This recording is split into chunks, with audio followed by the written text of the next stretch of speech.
날씨가 따뜻하다가 갑자기 이렇게 추워지니까 여러분들 이 겨울 나기가 좀 힘들죠. 그런데 오늘이 2016년 1월 20일이고요. 아마 길어봐야 한두 주 더 춥지 않을까? 2월 4일 날이 입춘인가 그래요. 아시죠? 입춘. 그래서 이게 겨울이 깊어지면 또 봄이 옵니다. 여러분들 또 봄의 소망을 가지시고 겨울 잘 지내시기 바랍니다. 다음 주에 있는 이번 주일에 있을 성경 암송대회를 위해서 여러분들이 준비해 주시고 기도해 주시고 1월 마지막 주에 있을 이렇게 심리 예배를 위해서도 기도해 주시고 1월 29일 금요일 토요일 날 있는 29, 30일 날 있는 청년부 동계 수련회를 위해서도 기도해 주시기 바랍니다. 우리 지체들 그 삶에 관한 것 중에서 1월 29일 날 김양춘 어르신이 이렇게 고향시 덕양구 그쪽으로 이사를 하세요. 서울에서. 그래서 이사가 잘 될 수 있도록 기도해 주시기 바랍니다. 교회에 오시는 건 조금 더 가까워졌는데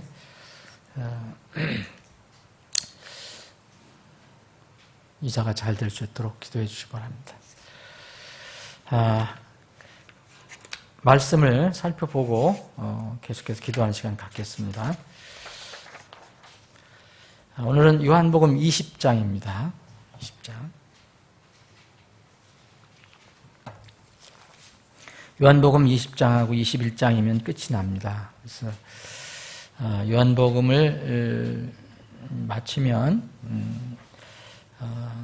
우리가 수요일 3일 예배 때는 어떤 말씀을 나눌 것인가 또 여러분들 기도해 보시고 또 아이디어가 있는 분들은 알려주시고 저도 기도하겠습니다. 20장 오늘은 1절부터 10절까지 보겠습니다. 오늘 날씨도 춥고 또 우리가 우리 맑은 정신을 되살리기 위해서 한 절씩 서로 교독을 하겠습니다. 제가 한 절 읽고 여러분들이 한 절 읽는 식으로 1절부터 10절까지입니다. 요한복음 20장 주의 첫날 일찍 아직 어두울 때에 마리아 막달라가 돌무덤에 와서 돌이 그 돌무덤에서 옮겨진 것을 보고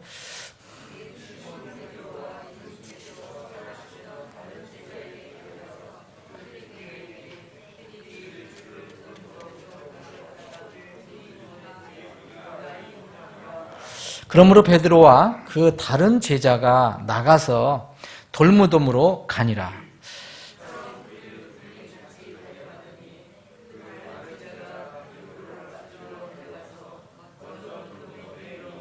몸을 구부려 안을 들여다보고 아마포가 놓인 것을 보았으나 아직 들어가지는 아니하였더라.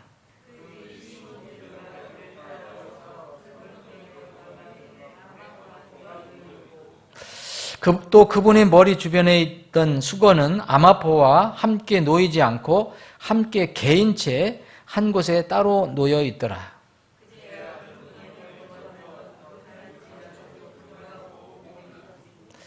이는 그들이 그가 반드시 죽은 자들로부터 다시 일어나야 하리라 하신 성경 기록을 아직 알지 못하였기 때문이더라.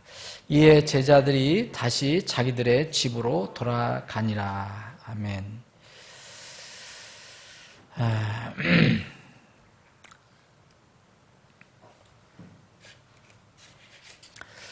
이 부분을 1절부터 10절까지 저도 읽었는데 저는 빈 무덤 그러나 부활의 증거가 남아있는 무덤 이렇게 제목을 달고 정리를 해봤습니다. 이렇게 제목을 다는 이유는 저 스스로 이것을 더 이렇게 오랫동안 기억을 해보는데 도움을 받기 위해서 하는 것입니다. 20장 전체를 제목을 달아본다면 빈 무덤을 보라 이렇게 제목을 달 수도 있겠어요. 여기서 1절부터 10절까지는 빈 무덤에서 일어난 그런 일들인데 마리아 막달라를 포함해서 이제 예수님 따르던 자매들이 예수님 묻히신 돌무덤을 찾아가는 그런 내용으로 시작이 됩니다. 이 내용은 다른 복음서에서도 다 기록이 되어 있는데 여기에 보면 주의 첫날 일찍 아직 어두울 때라고 이렇게 표현하고 있습니다. 이 마가복음 16장을 보면 이 같은 내용인데 이 여인들이 마리아 막달라를 포함해서 다른 여인들이 예수님의 그 돌무덤에 가면서 뭐라고 하면서 자기들이 가느냐 하면 누가 우리를 위하여 돌무덤 입구에서 돌을 굴려주리요 하고 걱정하면서 가는 내용이 기록되어 있습니다. 그렇다면 이 여인들은 이제 돌무덤 입구가 돌로 봉해졌다는 것을 알고도 그 돌무덤 안에 이제 안치된 예수님을 위해서 이렇게 미리 사둔 향품을 가지고 무덤 곁으로 가는 겁니다. 돌무덤 입구에 돌이 꽉 이렇게 이 입구를 막고 있기 때문에 들어갈 수도 없고 볼 수도 없습니다. 누가 돕지 않으면. 그런데 이 여인들은 미리 사둔 향품을 가지고 간절한 마음으로 새벽에 이렇게 어둠컴컴할 때 무덤 곁으로 갑니다. 여인들이라 무서워할 만도 하고 그럴 텐데 어떻게 여인들이 그렇게 하게 되었을까? 물론 누가 시켜서 한 것 아니죠. 예수님에 대한 이 자매들의 사랑이 그들의 발걸음을 움직이게 한 겁니다. 우리가 읽은 요한복음은 이 여인들 중에서 특별히 한 여인을 지금 스포트라이트를 비춰주고 있어요. 집중적으로 조명해주고 있는데 그 여인이 바로 막달라 마리아 자매입니다. 막달라 마리아는 비록 예수님께서 이제 십자가에 죽으셨지만 그분을 향한 흠모하는 마음은 변함없이 계속되고 있습니다. 특별히 막달라 마리아도 다른 여인들과 함께 이렇게 예수님 섬겼지만 예수님이 계셨을 때도 성경은 이 막달라 마리아를 특별히 7 마귀 들렸다가 이렇게 구원받은, 그러니까 7 마귀 들렸던 여인으로 이렇게 표현을 합니다. 누가복음 8장에도 다른 여인과 함께 7 마귀 들렸던 마리아라고 이렇게 소개를 하고 있습니다. 이 막달라 마리아는 다른 자매들도 마찬가지지만 특별히 주님에 대한 깊은 사랑을 가지고 있었어요. 그래서 예수님께서 이 막달라 마리아를 이렇게 죄를 용서해 주시고 마귀를 쫓아내 주시고 용서해 주시면서 그 마리아를 아마 칭찬을 하셨을 때 정말 나를 대단히 사랑했다. 그런 그 말씀을 하신 게 있습니다. 그래서 바리새인들과 비교해 봐서 너는 나를 얼마나 사랑했냐. 내 마리아는 이렇게 나를 사랑했다. 그래서 이 마리아는 아마도 이런 예수님에 대한 사랑의 힘으로 돌무덤에 제일 먼저 이렇게 달려가게 된 것이 아닌가. 그것은 그 마리아가 가지고 있었던 주님에 대한 사랑의 힘입니다. 사랑의 힘은 참 대단합니다. 여러분들이 가지고 있는 사랑이든 제가 가지고 있는 사랑이든 어떤 사랑의 힘은 참으로 어떤 것도 능히 이길 수 있는 그런 것을 가지고 있습니다. 이 마리아, 주님에 대한 사랑이 지극했던 이 마리아, 우리가 이제 천국에 가면 많은 형제자매들을 만나게 될 건데 그 많은 형제자매들 중에서 막달라 마리아는 아마 천국에서 두드러진 인물로 이렇게 우리가 만나지 않을까 하는 생각을 해봅니다. 저는 막달라 마리아의 이 주님에 대한 사랑의 행동을 이렇게 읽어보고 여기뿐만 아니라 다른 성경 사복음서도 읽으면서 사랑에 대해서 한번 다시 생각해 보았습니다. 성경에서 계시하는 사랑, 이 사랑은 분명히 세상 사람들이 생각하는 세상의 기준의 사랑과는 다릅니다. 성경은 이 하나님의 사랑을 죄인들과 연결시켜서 말씀하고 있습니다. 죄인들을 죄의 정죄에서 건져내 주신 예수 그리스도의 하나님의 그 대속의 은혜와 연결돼서 하나님의 사랑을 말하고 있습니다. 하나님께서 세상을 이처럼 사랑하사 자신의 독생자를 주셨으니 그랬어요. 하나님께서 세상을 이처럼 사랑하사 자신의 독생자를 주셨으니. 그래서 이것은 누구든지 그를 믿는 자는 멸망하지 않고 영존한 생명을 얻게 하려 함이라.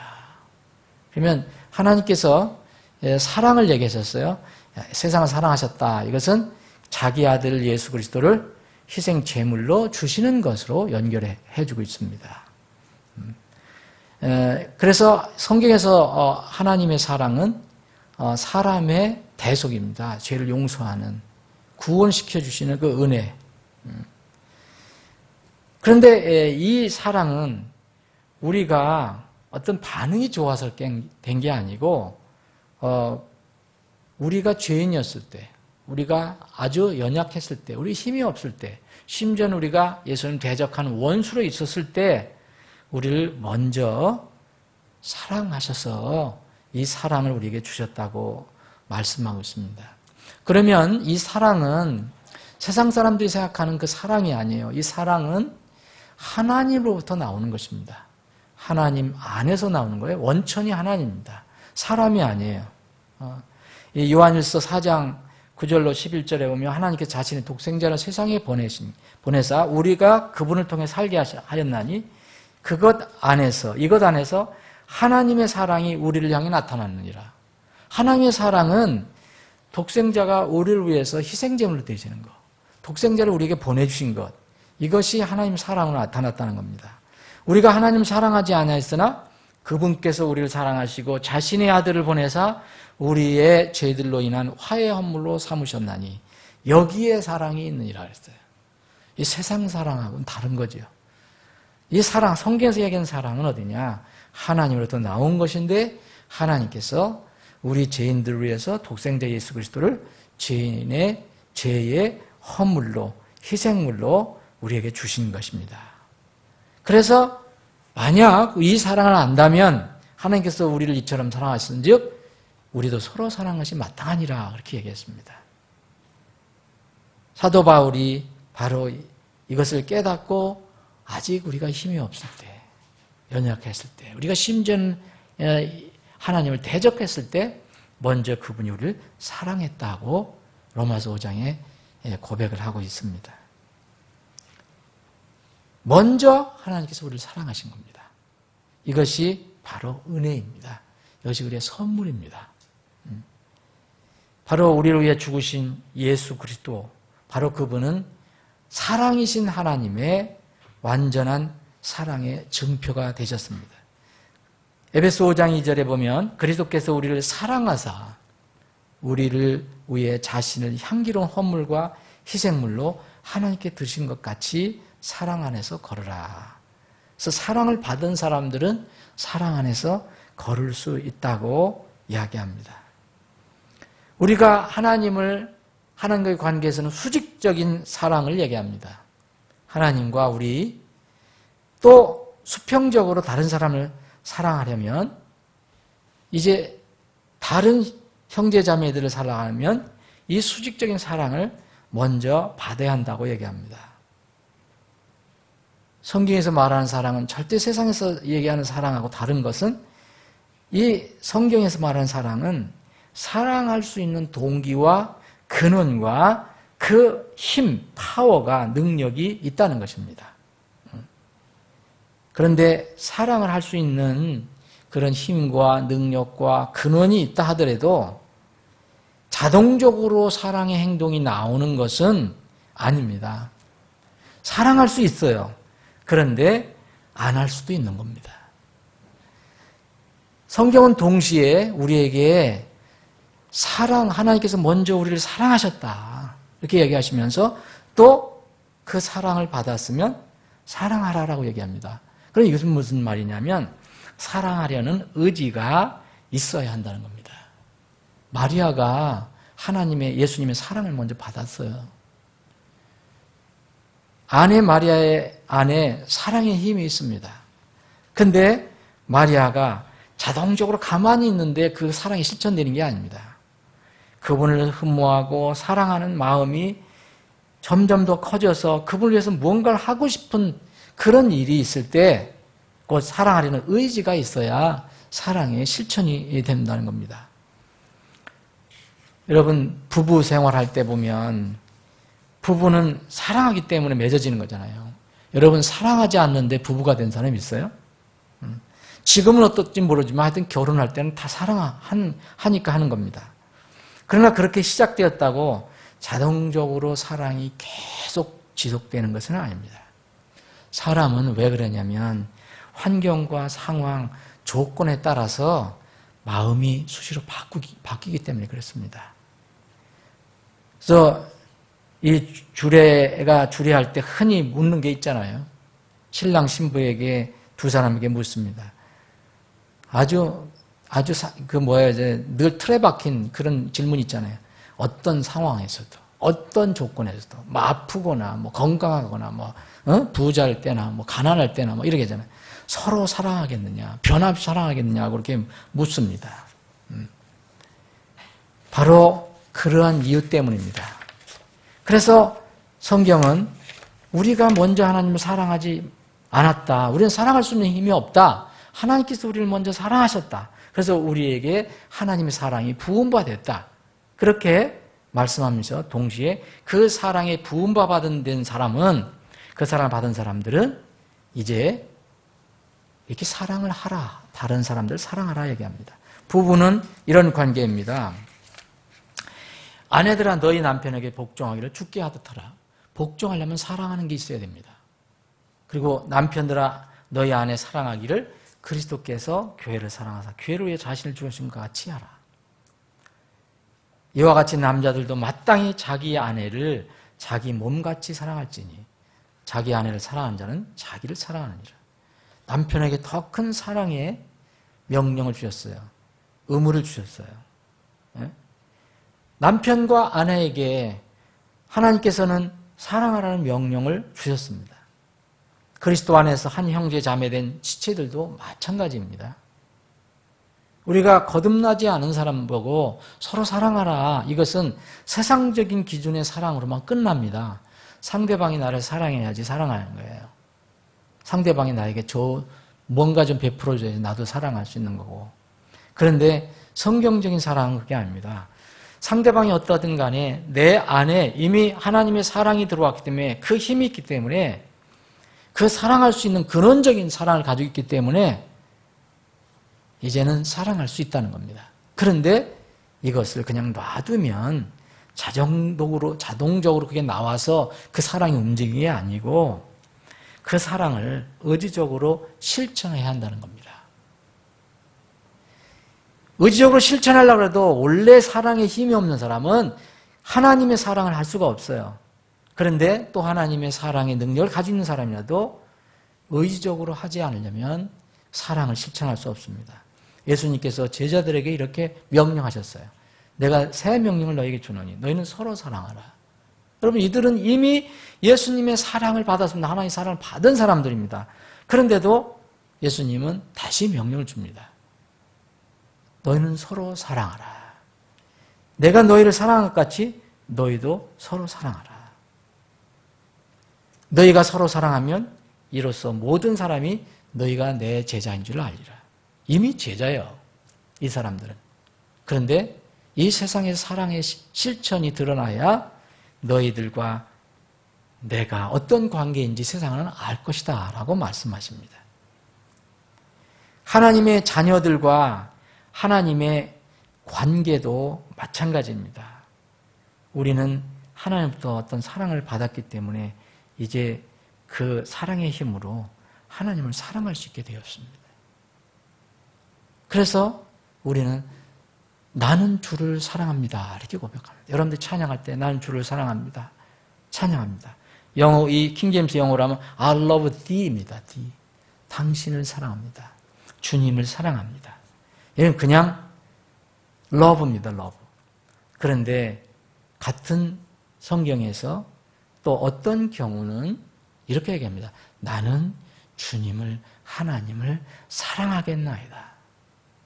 그게 대표적인 그 말씀이 시편 18편에 있는 말씀입니다. 오 나의 힘이 되시는 주여, 내가 주를 사랑합니다가 아닙니다. 여기서는 내가 주를 사랑하리이다. 영어로는 I will love thee입니다. 그냥 I love thee가 아닙니다. 나의 힘이 되시는 주여, 내가 주를 사랑하겠나이다. 내가 주를 사랑하리이다. 이것이 바로 다윗의 고백입니다. 다윗은 어려움을 겪고 그 어려움 속에서 하나님이 역사하시는 것을 이제 깨달았습니다. 그 뒤에 앞으로는 어떤 상황이 되든지 간에 하나님께 불평불만하지 않고 내가 계속 사랑하겠나이다 라고 고백을 한 것이 시편 18편입니다. 물론 다른 성경에 봐도 시편, 예를 들어서 시편 116편 1절에 보면 주께서 내 음성과 내 간구를 들으셨으므로 내가 그분을 사랑하노다 그럽니다. I love him. 이것은 그냥 이렇게 하셨기 때문에 난 지금 사랑합니다 라고 얘기하는 겁니다. 그래서 우리는 늘 사랑합니다, 주님을 사랑합니다라고 고백할 수 있으면서 또 동시에 우리는 자꾸 바뀌고 변하기 때문에 이 어지러운 세상에서 우리에게 하나님을 사랑하고 하나님 따르려고 하는 그런 것들을 자꾸 방해하고 자꾸 괴롭히니까 우리는 의지적으로도 내가 구원받았다면, 하나님의 사랑을 분명히 받았다면 그런 상황 속에서도 나는 주를 사랑하겠나이다 라고 고백할 수 있어야 한다는 겁니다. 우리는 흔히 환경과 조건이 좋으면 주님 사랑합니다 얘기합니다. 그런데 역경과 고난 속에서, 그 어려움 속에서 우리는 내가 이런 상황 속에도 주를 사랑하겠나이다, 사랑할 것입니다 라고 고백을 그렇게 자주 못합니다. 사랑하는 여러분 어떻습니까? 이게 바로 우리가 주님과의 관계에서 사랑을 표현하는 방법입니다. 마리아는 바로 그러한 여인이었어요. 상황이 좋을 때도 주님을 사랑합니다 했지만 어떤 상황에서도 주님을 사랑하겠나이다 이런 마음을 갖고 움직였습니다. 사랑의 힘으로 움직였습니다. 아녀자가 더군다나 밤에 멀리 이렇게 더군다나 다른 곳도 아니고 무덤을 찾아간다는 것은 쉬운 일이 아니었을 것입니다. 주님을 사랑하겠다는 그 마음, 그 사랑하는 마음이 있었기 때문에 그가 발걸음을 그것으로 옮겼을 것입니다. 여기서 돌무덤이 나오고 자주 나오는데 여기서 이 팔레스타인 지방에서의 이렇게 장례는 바로 이게 돌무덤으로 무덤에 사람을 이렇게 두는 방법입니다. 이집트에서는 미라를 만들죠. 미라를 만들어 장례를 치릅니다. 그리고 이 다른 이 팔레스타인 말고 로마나 그리스 제국 같은 데서는 대세가 뭐냐면 또 불에 태우는 겁니다. 화장.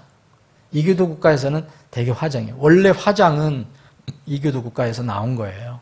지금 어쩔 수 없이 이렇게 하지만 화장을 해도 우리가 구원받은 사람은 다 부활합니다. 하나님은 그런 능력이 다 있으신 분이에요. 화장한다고 부활 못하는 게 아닙니다. 단 할 수 있으면 이제 묻는 것이 성경적인 방법입니다. 팔레스타인은 바로 이런 이교도의 방법대로 하지 않고 그냥 죽은 사람을 몸을 이렇게 천조각으로 이렇게 묶어갖고 관에 넣지 않고, 우리는 관에 넣잖아요. 거기는 이게 죽은 사람을 이렇게 묶어가지고 그냥 돌무덤에 어떤 무덤이나 땅 같은 데 파서 그 무덤 안에 안치를 합니다. 이것이 성경에서 나오는 팔레스타인의 그 장례 방법이에요. 이것을 이해해야지 여기서 돌무덤들하고 사람 들어갔다 나왔다 알게 되고 이런 것을 알게 됩니다. 우리 같은 식으로는 좀 곤란하죠. 다른 방법으로는 화장하는 방법이나 이렇게 미라 만드는 방법으로는 안 됩니다. 이 팔레스타인의 그 장례 방법을 이해해야지 왜 사람들이 돌무덤에 들어갔다 또 나오기도 하고 뭘 막기도 하고 풀어내기도 하고 하는가 이해할 수가 있습니다. 예수 그리스도의 몸이 이제 마리아가 와 보니까 없어요. 없어졌어요. 빈 무덤이 됐어요. 근데 남아있는 것이 있어요. 여기 보니까 수의와 수건은 남아있어요. 거기 6절에 보니까 5절에 보면 아마포가 놓였고요. 또 6절에도 아마포가 놓여있고 7절에 보면 머리 주변에 있던 수건이 아마포와 함께 잘 개인체 한 곳에 따로 놓여있다고 기록을 하고 있습니다. 예수님의 몸은 없어졌는데 수의와 수건은 남아있습니다. 왜 수건과 수의는 남아있었을까요? 그것은 아마 부활하신 예수님께서 아마가 아닐 겁니다. 이건 확실합니다. 예수 그리스도께서 부활하셨잖아요. 예수님. 입고 가실 수 없는 것들이기 때문입니다. 사람이 입혀준 거거든요. 예수님께서 부활하셔서 가시는 곳은 어디입니까? 아버지가 계신 그 아름다운 하늘나라입니다. 땅이 아니라 하늘입니다. 하늘의 처소에 가려면 그곳에 적합하도록 변화된 영화로운 몸에 맞는 것을 입어야 해요. 여러분 지금 입고 있는 거 아무도 입고 못 갑니다. 여러분들 다 하늘에 가시지만 다 벗고 가야 됩니다. 그럼 뭘 입고 갑니까? 하나님께서 준비하신 세마포 옷이 있습니다. 하나님께서 정하시고 준비하신 옷은 하나님의 의를 상징합니다. 이 의의 옷을 입지 못한 사람은 거기 못 가는 겁니다. 예수님이 이 수건과 수의까지도 다 입고 가셨다면 문제가 되는 겁니다. 마태복음 22장에 보면 이 하나님이 정해놓으신 의의 옷이 무엇인지 설명해주는 사건이 기록되어 있습니다. 어느 왕의 아들의 결혼식에 어떤 사람이 왕이 정해놓은, 주인이 정해놓은 옷을 입지 않고 들어온 사람이 쫓겨나가서 결박한 채 다시 쫓겨나 슬피 우는 그런 바깥으로 쫓겨난 장면이 나옵니다. 그걸 뭘 상징하느냐? 왕이 정해진 옷, 곧 예수 그리스도의 옷을 입지 않은 사람들은 나중에 하나님 앞에 설 수 없습니다. 곧 천국에 들어갈 수가 없습니다. 두 번째로 왜 이 수의와 수건이 남아있을까? 예수님께서 분명히 스스로 부활하셨는데 이 빈 무덤에 수건과 수의를 남겨두신 이유는 제자들을 위한 것이었을 것입니다. 그리고 세상을 위한 것이었을 것입니다.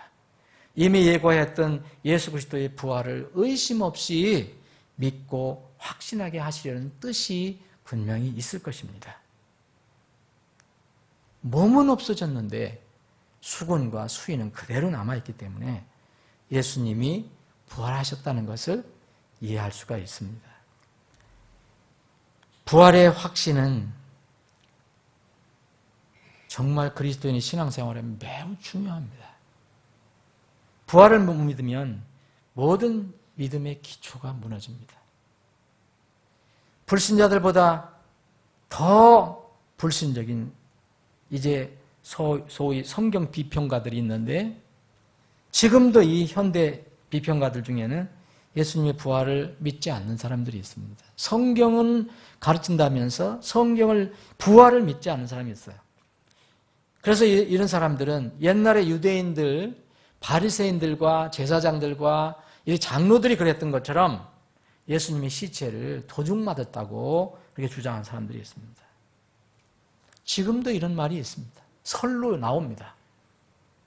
그들의 주장대로 이야기한다면 참 말이 안 되는 것이 예수님의 몸을 누가 훔쳐간다면 누가 수의 그리고 수건을 일일이 다 내려놓고 지금 경계를 서고 있는 군사들을 눈을 피해갖고서 지금 훔쳐가야 되는데 누가 급한 그 일을 해야 되는데 무슨 이유로다가 수금과 수의를 잘 이렇게 내놓고 잘 벗겨서 잘 정리해놓고 가져갑니까?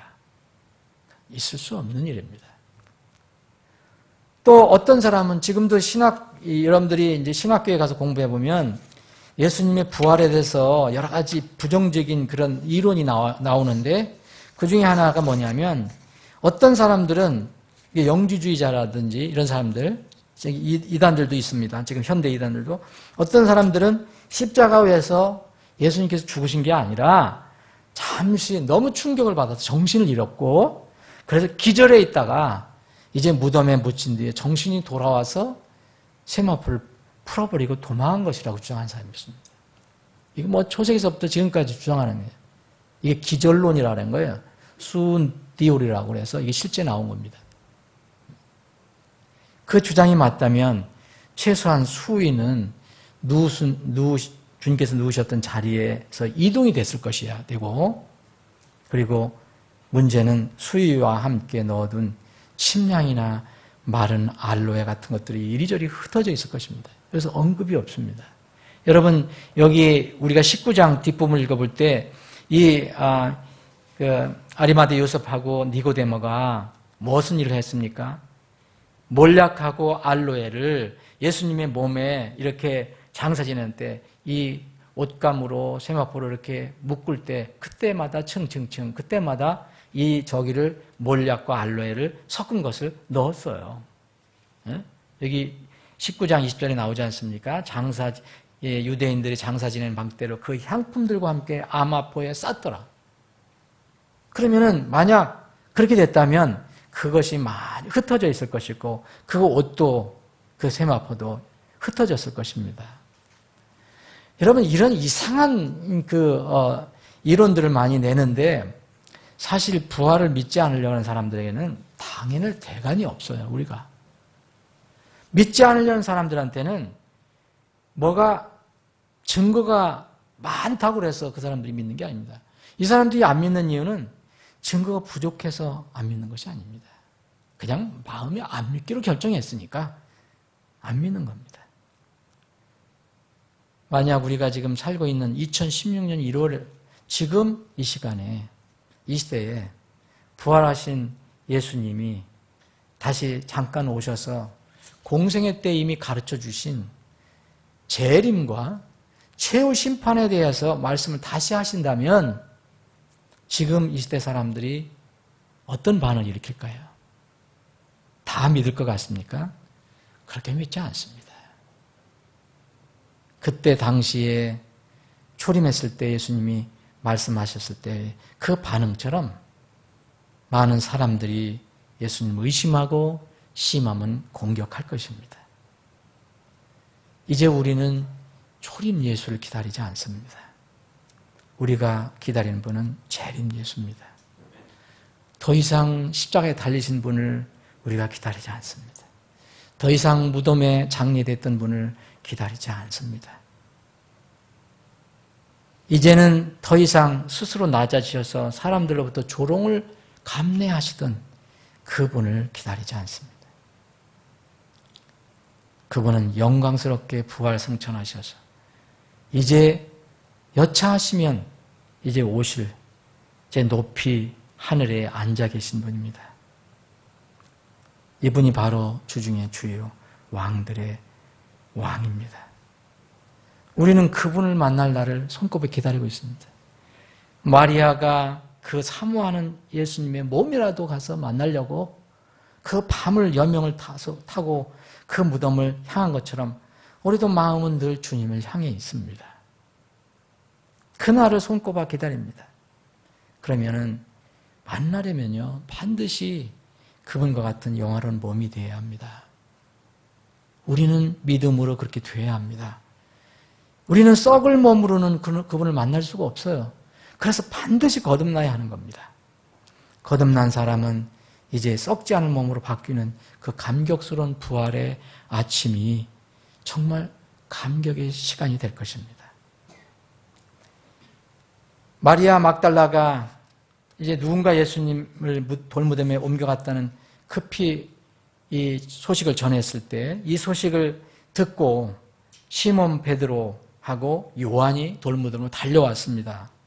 여기 이제 그 2절에 보면 시몬 베드로와 예수님께서 사랑하시던 다른 제자를 써요. 예수님께 사랑하시던 다른 제자는 요한입니다. 근데 요한은 이게 요한복음은 요한이 기록자예요. 근데 요한은 늘 이렇게 자기를 직접 표현 안 하고 간접적으로 표현합니다. 그래서 지금 시몬 베드로와 요한이 거기를 달려간 겁니다. 그런데 여기에 보니까 이름 읽어보셔서 알겠지만 베드로보다 요한이 뜀뛰기를 잘한 것 같아요. 잘 달렸던 것 같아요. 요한이 베드로보다 먼저 무덤에 들어갔어요. 도착했어요.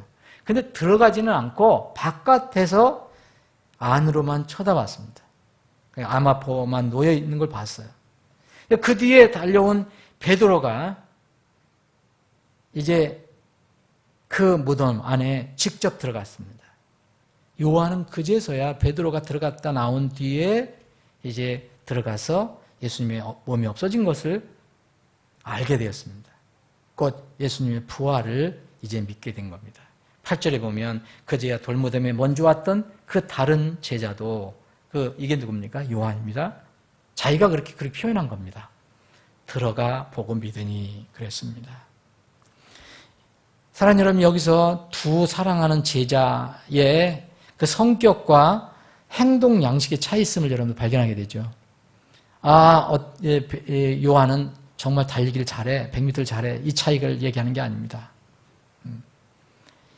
요한은 쉽게 행동하지 않고 조심성 있게 행동하는 좀 너무 지나치게 조심스러운 어떤 성격을 가지고 있다고 볼 수 있습니다. 또 베드로는 마음에 있으면 그냥 무조건 용감하게 일을 저지르는 그런 행동을 하는 사람입니다. 그 두 사람이 여기 이렇게 성격이 비교가 됩니다. 그런데 누가 더 낫고 못 낫고 그거를 따질 필요는 없습니다. 우리가 여기서 생각해 봐야 될 것은 요한과 베드로는 분명히 예수님의 제자지만 예수님 택하신 제자지만 여러 면에서 서로 달랐습니다. 그런데 그 두 사람은 주님의 도구로 쓰임받았어요. 주님께서 우리 각자에게 주신 성격 다릅니다. 여러분들 다 재능 달라요. 그리고 구원받은 후에 은사도 달라요. 근데 이런 것들이 있다면 이것이 누가 은사를 가지고 있고 성격이 어떻고 재능이 어떻고 이게 문제가 되는 게 아닙니다. 주님께서 주신 것을 영원한 것을 위해 쓰지 않고 썩어질 것에 사용하는 것이 문제가 되는 겁니다. 우리는 그래서 우리에게 주신 여러 가지 일들, 모든 것들, 이런 것들을 어떻게 사용하는가 늘 자문하면서 살아야 합니다. 여기 9절에 보면 이 요한이 그가 반드시 죽은 자들로부터 다시 일어나야 하리라고 한 성경 기록을 알지 못했다라고 합니다. 9절을 보면 이는 그가 반드시 죽은 자들로부터 다시 일어나야 하리라 하신 성경 기록을 아직 알지 못하기 때문이더라. 그들은 누굴 얘기합니까? 베드로와 요한입니다. 근데 이 기록자는 요한이에요. 요한. 성령의 감동으로 기록하게 된 거지만 이 사도 요한은 자기가 어떤 바람직하지 못한 믿음의 상태를 솔직하게 기록한 겁니다. 성경 기록을 아직 못하였기 때문에 미리 알았으면 확실히 믿었으면 좋았을 건데 그때 알지 못했기 때문에 그제야 이제 8절에 보면 그제야 그 다른 제자 곧 요한도 들어가 보고 믿으니 그랬잖아요. 그래서 왜 그제서야 믿었냐? 성경에 이미 여러 번 이런 말씀 주셨는데 그것을 알지 못했기 때문에 그제서야 믿었다라고 기록한 겁니다. 자신의 믿음의 상태를 솔직하게 고백한 겁니다. 물론 이 말씀은 시편에 있는 그 말씀을 이제 인용한 것이라고 볼 수 있습니다. 요한과 베드로는 구약 성경 기록에 대해서 참 많이 안 사람이었을 것입니다. 그리고 주님으로부터 여러 번 주님께서 다시 부활하실 것이라는 말씀을 들었습니다. 그런데 그들은 빈 무덤을 보고 와서 어슴푸레하게나마 주님의 부활에 대한 믿음을 갖기 시작한 겁니다. 이 요한이 자기가 자책한 것처럼 먼저 그들이 눈으로 보기 전에 마음으로 부활에 대한 구약 성경의 말씀과 주님께서 미래형으로 예언해 주신 그 말씀을 마음에 굳게 믿었어야 했습니다. 이들은 다행히 눈으로 확인하고 믿었어요. 그런데 주님께서는 그것을 참다운 믿음이라고 얘기하지 않습니다. 지금 이 시대에는 더 이상 주님의 공생애 때 많은 사람들과 제자들에게 주어졌던 그런 영적 혜택은 더 이상 주어지지 않습니다. 주님의 부활을 믿지 않았던 제자 중에 특히 도마는 주님께서 직접 나타내 주셔서 만져보라고 했고 말씀을 또 나눴어요. 그래서 도마가 예수님이 살아계신 하나님, 나의 하나님이라고 고백합니다. 그래서 도마는 보고 믿게 되었습니다. 그런데 주님은 너는 나를 보았으므로 믿었으나 보지 않고 믿은 자들이 복이 또다 말씀하셨어요. 그래서 지금 이 시대에는 이 성경이 완성되고 예수님 부활 성천한 뒤에는 이제 보이는 것들을 바라보고 우리가 믿는 것이 아닙니다. 보이지 않는 것들을 바라보고 그래서 보이는 것들처럼 마음으로 믿는 것입니다. 살리는 것은 영이니 육은 아무것도 유익하게 하지 못하니라. 내가 너에게 이른 말들은 곧 영이요 생명이니라. 여러분, 보는 것이 생명이 아닙니다. 이제는 말씀을 믿느냐 안 믿느냐, 이것이 생명을 좌우하는 것입니다. 여러분들과 저를 포함해서 이 세상 모든 사람이 유념할 것이 있습니다. 주님께서 재림하시기 전까지 완성된 계신 하나님 말씀만이 생명이 되고 권능이 된다는 것을 절대 잊어서는 안 됩니다. 기록된 하나님 말씀 외에는 어떤 것도 생명이 되지 않습니다. 꿈이니 방언이니 환상이니 무슨 체험이니 절대 생명이 되지 않습니다. 성경 말씀 분명하게 얘기합니다. 말씀으로 거듭나고 말씀으로 자란다. 사랑하는 여러분, 여러분들의 믿음의 삶의 기초와 권위가 뭡니까? 점점 앞으로 주님 오실 때 가까울수록 어지러운 세상에서는 이 질문이 더 강하게 우리에게 와 닿을 것입니다. 말씀이 아니라면 우리의 믿음의 삶의 기초가 그리고 권위가 말씀이 아니라면 우리의 믿음과 삶은 주님께 신실한 것이 되지도 못하고 또 영적으로도 안전하지 않습니다. 왜냐하면 주님께서 나중에 우리를 심판하실 때 주님께서 그 입으로 하신 말씀이 우리를 심판한다고 말씀하셨기 때문입니다. 오늘 이 부분을 이렇게 한번 정리를 해보겠습니다. 지금 우리는 부활하신 주님께서 우리를 부활시켜 주실 그날을 미래형으로 두고 있습니다. 그 당시 제자들에게 죽은 사람이 다시 부활한다는 걸 믿는 건 쉬운 일이 아니었습니다. 제자들 여기 쭉 기록되어 있는 것처럼. 왜 그러냐면 한 번도 그런 걸 체험해 보지도 않았고 정말 얼마나 놀라운 일입니까? 죽은 예수님이 다시 일어나신다는 것. 제자들의 현실과 너무 초월적인 것이라 믿기가 어려웠습니다. 그렇게 여러 번 구약에서 예언하고 주님께서 직접 말씀하셨는데도 제자들은 믿지 못했습니다. 그러면 우리가 이 제자들을 지금 탓할 수 있을까요? 정말 탓할 수 있습니까? 왜 제자들은 그렇게 믿음이 없었을까요? 어쩌면 우리에게는 제자들보다 더 큰 믿음의 시험이 있습니다. 예수님의 부활보다 더 적극적이고 더 극적이고 더 놀랍고 더 정말 상상하기 어려운 약속이 우리 앞에 주어져 있습니다. 예수님이 부활한다는 게 아니라 이제는 그 부활하신 예수님이 다시 오신다는 것과 무덤에 있던 구원받은 사람들이 다시 일어나고 우리가 죽지 않는 몸으로 순간적으로 변화돼서 산채로 공중으로 끌어올려진다는 그런 약속입니다. 여러분 이거 믿을 수 있습니까? 제자들 탓할 수 없습니다. 지금 이 시대의 그리스도인들, 정말 많은 그리스도인들이 정말 그걸 믿고 있는지 모르겠습니다. 물론 단순히 머리의 지식으로, 성경의 지식으로 믿을 수 있겠지요. 그런데 믿음은 그것이 진실한 믿음이 아닙니다. 그것이 일어날 것을 대비해서 실천적으로 세상에 욕심을 두지 않고 하늘의 소망을 가지고 살고 있느냐. 우리는 제자들과 믿지 않았던 제자들과 비교할 때 더 뛰어난 사람들이라고 볼 수가 없습니다. 아마도 여러분들이 정말 언제라도 들림받을 수 있다는, 언제라도 내 몸이 영화로운 몸으로 하늘에 들어갈 수 있다는 것을 정말 믿고 산다면 이 땅에 대한 소망을 버리고 이 땅에 대한 세상의 욕심은 점점 작아질 것이고 하늘에 대한 소망은 점점 커질 것입니다.